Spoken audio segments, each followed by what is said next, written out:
नमस्कार, लोकात्म न्यूजमध्ये आपले हार्दिक स्वागत। बातमी आहे अंबड इथून। तोंडाला काळ्या फिती बांधून मूक आंदोलन।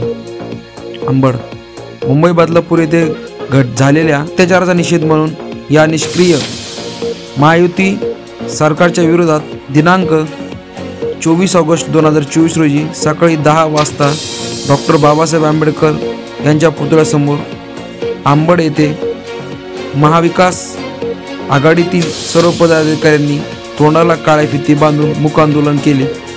या प्रसंगी माजी प्राचार्य भागवत कटारे, अल्पसंख्याकांचे प्रदेश उपाध्यक्ष समदभाई बागवान, मार्केट कमिटीचे माजी सभापती सतीशदादा होंडे, जालना राष्ट्रवादी शरद पवार पक्ष महिला जिल्हा उपाध्यक्ष सौ वैशालीताई कोटुंबे, मंदाकिनी दिलपाक तसेच असंख्य महाविकास आघाडीतील पदाधिकारी व कार्यकर्ते मोठ्या संख्येने उपस्थित होते।